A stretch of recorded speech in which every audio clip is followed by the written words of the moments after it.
భారతీయ వాయుసేనలో అత్యున్నత స్థాయిలో సేవలందించడానికి ఉన్న మార్గాల్లో air force common admission test AFCAT ముఖ్యమైనది. ఇందులో విజయవంతమైతే లెవెల్ 10 హోదాతో విధులు నిర్వహించవచ్చు. సాధారణ డిగ్రీ లేదా బీటెక్ అర్హతతో పోటీ పడవచ్చు. ప్రతి 6 నెలలకు AFCAT ప్రకటన వెలువడుతుంది. ఎయిర్ ఫోర్స్లో టెక్నికల్, నాన్ టెక్నికల్, ఫ్లయింగ్ బ్రాంచ్ల్లో పోస్టులకు నిర్వహించే ఈ పరీక్ష అందరికీ ఉమ్మడిగా ఉంటుంది. టెక్నికల్ బ్రాంచ్ పోస్టులకు ఇంజనీరింగ్ నాలెడ్జ్ టెస్ట్ ఒక్కటే అదనంగా ఉంటుంది. రాత పరీక్షలో అర్హులకు స్టేజ్ 1, స్టేజ్ 2లకు అవకాశం ఇస్తారు. అందులో నెగ్గితే ఇంటర్వ్యూ, వైద్య పరీక్షలు నిర్వహించి శిక్షణకు తీసుకుంటారు.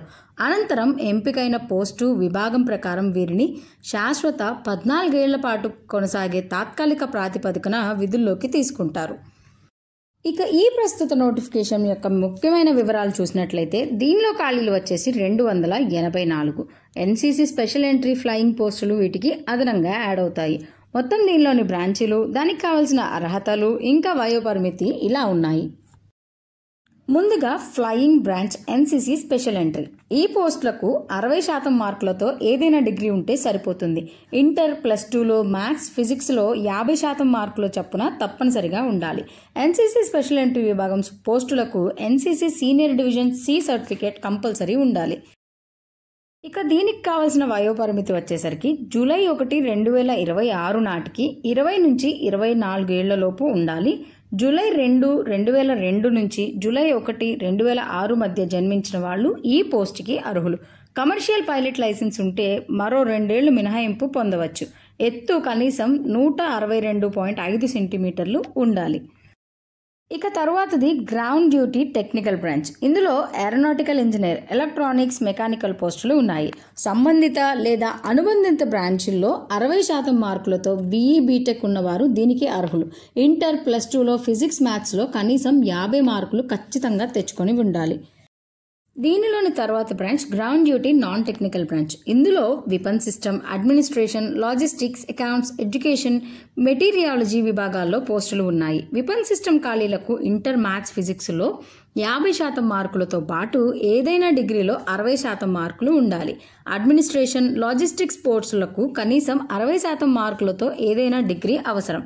అకౌంట్స్ పోస్టులకు 60% మార్కులతో BCom, BBA, CA, CMA, CS, CFS, BSc ఫినాన్స్తో దరఖాస్తు చేసుకోవచ్చు. ఎడ్యుకేషన్ ఖాళీలకు ఏదైనా PGలో 50, UGలో 60% మార్కులు ఉండాలి.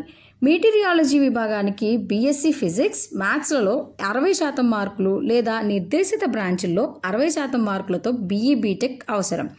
అన్ని విభాగాలకు ఇంటర్మీడియట్ చదువు ఉండడం తప్పనిసరి. అన్ని పోస్టులకు ప్రస్తుతం చివరి ఏడాది కోర్సులో ఉన్న వాళ్ళు కూడా దరఖాస్తు చేసుకోవచ్చు.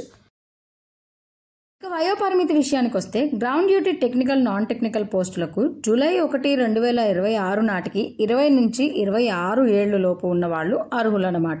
దీనికి పురుషులైతే 157.5 సెంటీమీటర్లు, మహిళలైతే 152 సెంటీమీటర్లు ఎత్తు తప్పనిసరిగా ఉండాలి. ఇక ఈ AFCAT పరీక్ష విధానానికి వస్తే పరీక్ష అనేది ఆన్లైన్లో 300 మార్కులకు నిర్వహిస్తారు. 100 ప్రశ్నలు ఉంటాయి. సరైన సమాధానానికి 3 మార్కులు ఉంటాయి. తప్పు జవాబుకు 1 మార్కు తగ్గిస్తారు. పరీక్ష వ్యవధి 2 గంటలు ఉంటుంది. General awareness, verbal ability, reasoning, numerical ability, military యాప్టిట్యూడ్లో ప్రశ్నలు ఉంటాయి. న్యూమరికల్ ఎబిలిటీ ప్రశ్నలు 10వ తరగతి స్థాయిలో ఉంటే మిగిలినవి డిగ్రీ స్థాయిలో అడుగుతారు. వెబ్సైట్లో మాదిరి ప్రశ్న పత్రాలు ఉంచారు. అవి అభ్యర్థులు రిఫర్ చేసుకోవచ్చు. పరీక్షకు ముందు ఆన్లైన్ ప్రాక్టీస్ టెస్టులు కూడా అందుబాటులోకి వస్తాయి. గ్రౌండ్ డ్యూటీ టెక్నికల్ బ్రాంచ్ పోస్టులకు ఇంజనీరింగ్ నాలెడ్జ్ టెస్ట్ EKT అదనంగా ఉంటుంది. దీని వ్యవధి వచ్చేసి 45 నిమిషాలు. 50 ప్రశ్నలు వస్తాయి. ప్రతి ప్రశ్నకు 3 మార్కులు చొప్పున వీటికి 150 మార్కులు ఉంటాయి. ఇక రాత పరీక్షలో ఉత్తీర్ణులైన అభ్యర్థులను స్టేజ్ 1, స్టేజ్ 2 పరీక్షలకు పిలుస్తారు. వీటిని ఎయిర్ ఫోర్స్ సెలక్షన్ బోర్డు నిర్వహిస్తుంది. Stage 1 screening test. ఇందులో officer intelligence writing test, picture perfection and description text ఉంటాయి. చిన్న అసైన్మెంట్లు, పజిల్స్ లాంటివి. వాటి ద్వారా అభ్యర్థి మేధస్సును పరీక్షిస్తారు. ఏదైనా చిత్రాన్ని చూపుతారు. దాన్ని విశ్లేషించి ఇందులో అర్హత సాధించిన వారికి స్టేజ్ 2లో సైకాలజిస్ట్ ఆధ్వర్యంలో పరీక్షలు నిర్వహిస్తారు. అనంతరం ఇండోర్, అవుట్డోర్ ఇంటరాక్టివ్ గ్రూప్ టెస్టులు ఉంటాయి. వీటి ద్వారా మానసిక, శారీరక సామర్థ్యాన్ని గమనిస్తారు. తర్వాత ముఖాముఖి ఉంటుంది. ఈ దశలని దాటిన తర్వాత మెడికల్ టెస్టులు నిర్వహిస్తారు. టెస్టుల అనంతరం ఏ సమస్యలు లేని వారిని శిక్షణకు పిలుస్తారు. ఇక దీనికి సంబంధించి శిక్షణ అనేది జూలై 2026 నుంచి మొదలవుతుంది. ఫ్లయింగ్, గ్రౌండ్ డ్యూటీ, టెక్నికల్ విభాగాల్లో సుమారు 62 వారాలు, గ్రౌండ్ డ్యూటీ నాన్ టెక్నికల్ విభాగాలకు 52 వారాలు వైమానిక దళ శిక్షణ కేంద్రాల్లో తర్ఫీదునిస్తారు. ఈ సమయంలో నెలకు 56,100 స్టైఫండ్ను చెల్లిస్తారు. శిక్షణ తర్వాత ఉద్యోగంలో 56,100 మూలధనం లభిస్తుంది.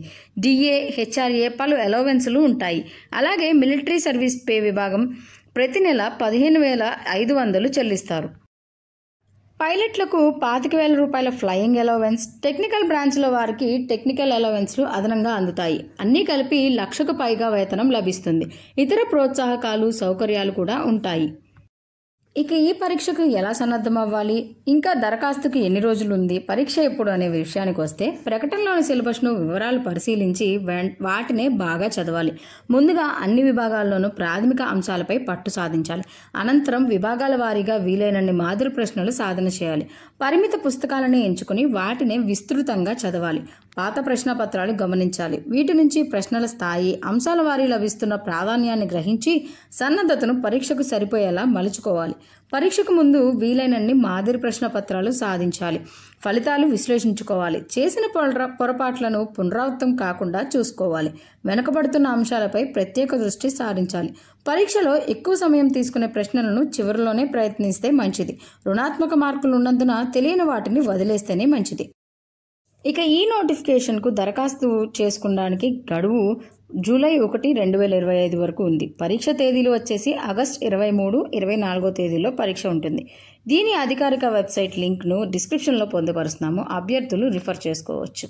అలాగే ఈనాడు ప్రతిభ ఛానల్ని సబ్స్క్రైబ్ కూడా చేయండి.